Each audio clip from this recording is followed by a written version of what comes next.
It's just a shame. Those are basically my concerns, and wish you all the best of luck, and see you later. Thank you. Our next speaker is James McDaniel.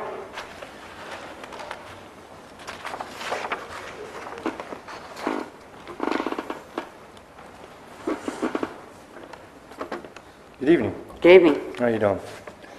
I had the privilege to attend the last Tuesday's Budget Council meeting, where Mr. Faust basically refused to answer questions that Mr. Mark List was asking him. He danced all the way around those questions better than anybody I've ever seen in my entire life. Am I wrong? So, in doing so, he gave me a great idea.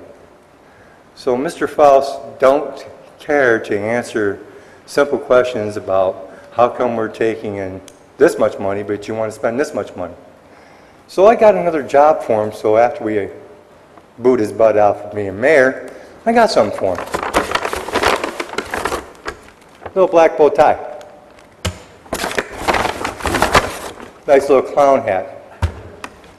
Since he likes to tap dance around the questions, here is his new job. Why don't you ask her the questions?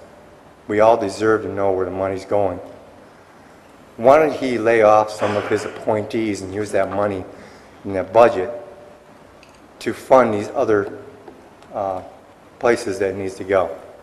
DPW, fire and police. So, Mr. Faust, when we vote your butt out, you can got a new career.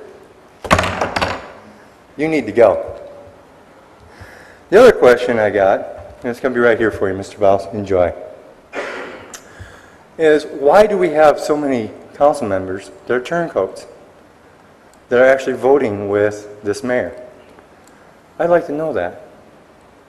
Didn't you all take an oath to help the citizens of Warren instead of standing there being yes, yes, yes, yes? We're getting tired of that too. There's several people up on this council that swore to me and Mr. Atkins and Eugene and quite a few other people in this city that they were going to work their damnedest to help these people in the South End, East End, North End, and the West End. But all you've done is you turn coats and you start jumping into bed with Mr. Faust, and next thing you know, we can't get nothing done. Mr. Faust is not the end all. He is not the moon and the stars and the sun. This man is a man who has made some very wrong decisions for this city and taken us in the wrong direction. It's time to stop and think about what you're doing, because it's only a few months away before elections. And me personally and several other people in this auditorium are going to work our damnedest to make sure you don't ever get elected again. And believe me, I might not be the prettiest person in the world, but there's sure the heck you're going to be a lot more people uglier than me walking that street just to make sure you can't get your ugly butts back up there. Thank you and have a great day. Our next speaker is Dean Barry.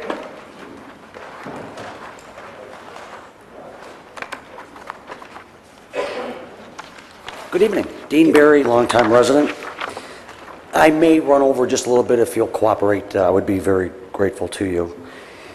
And I want to read and try to tie in some recent events as it pertains to the districts, how best to go about it, so on and so on. There's been a lot of debate on this.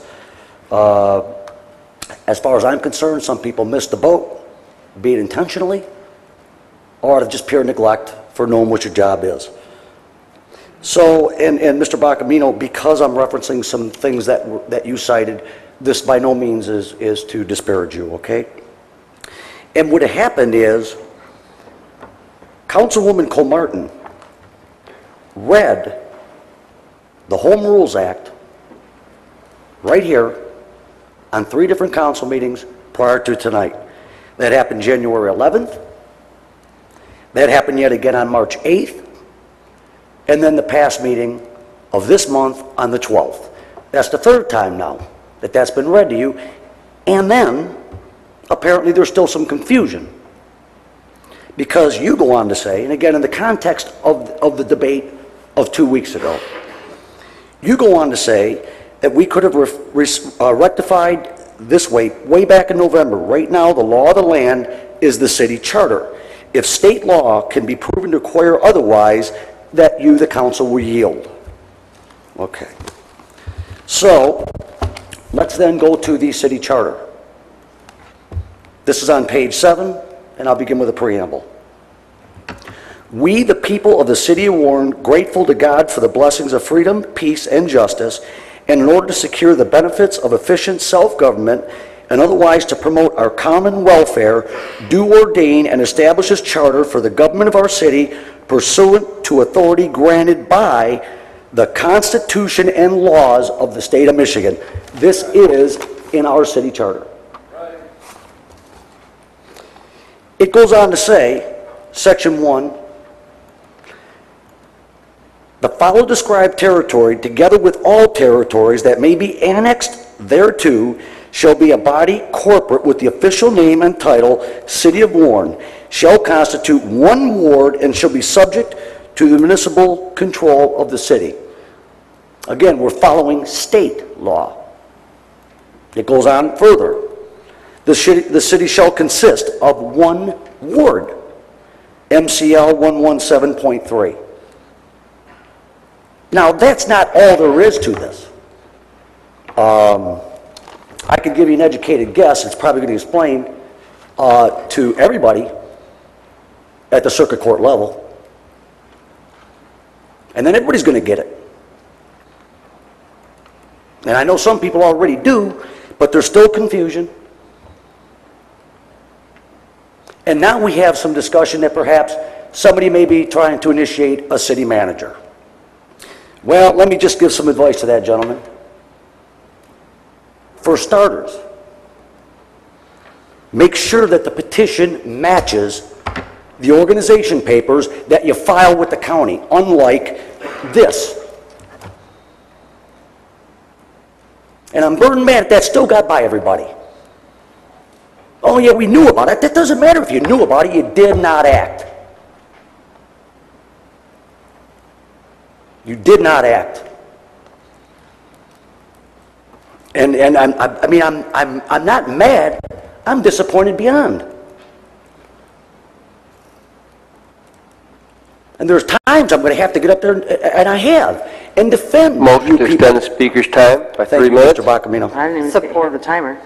I hear the timer. All in favor? Aye. Those opposed? And I will be brief. When these things come up, it is your responsibility.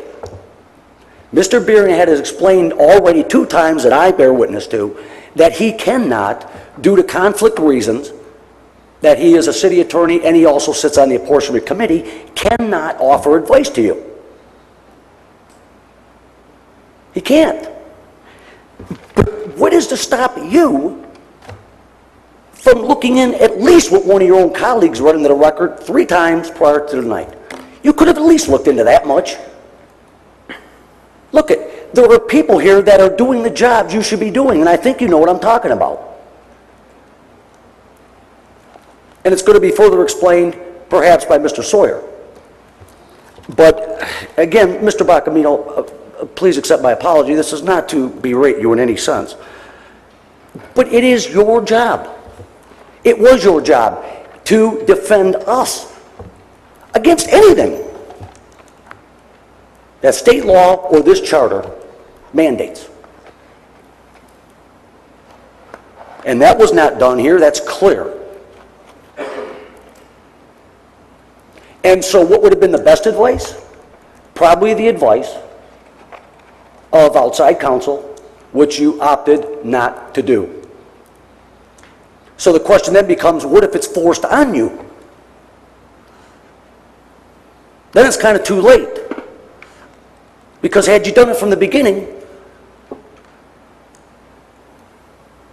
you knew a declaratory judgment's a declaratory opinion and that it couldn't happen that way in a circuit court. You knew that. I know you knew. You can't go to Mr. Bierman. Who do you go to? You just interpret the law the way you want and nobody agrees on anything? In the meantime, this is getting hammered home. By the way, no, it's not. Contrary to somebody back here might think. Because the best is yet to come, and I'm not finished. Thank you very much for extending me the time. Mr. Bacamino, again, my apologies, okay? Thank you, folks. Oh, the mayor left his cane behind. Thank you. Our next speaker is Eugene Sawyer.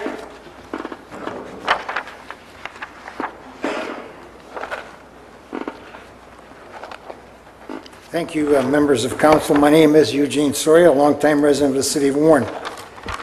I will be very brief.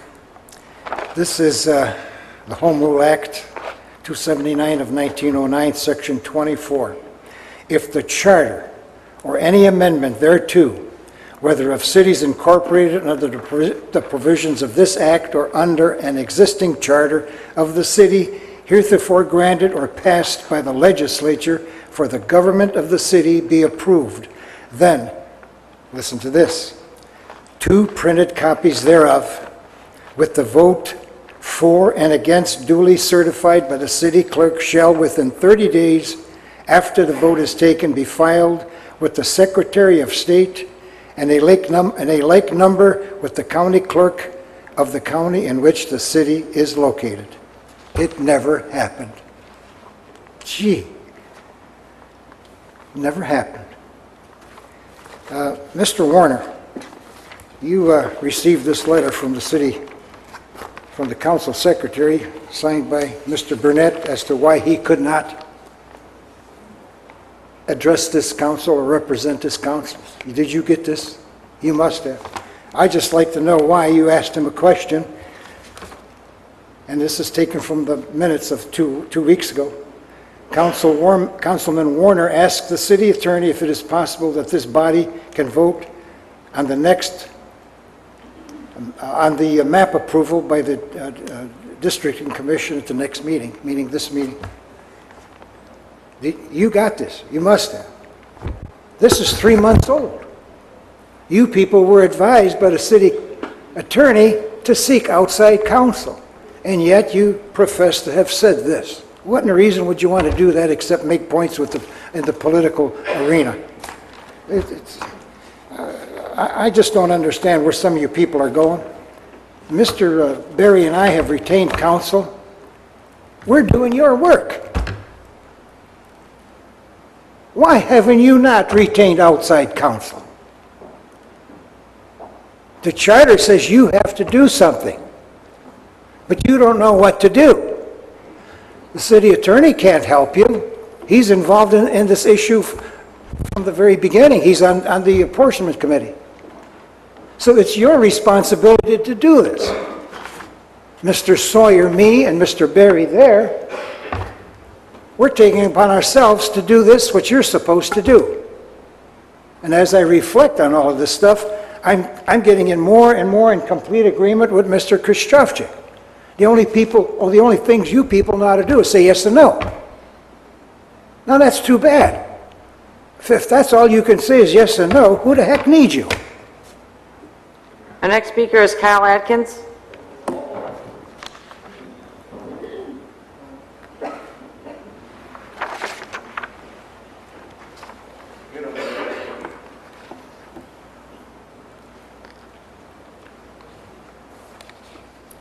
It's been a long time. We're going to start off saying Happy New Year. Happy New Year. This is the first opportunity I've had to come to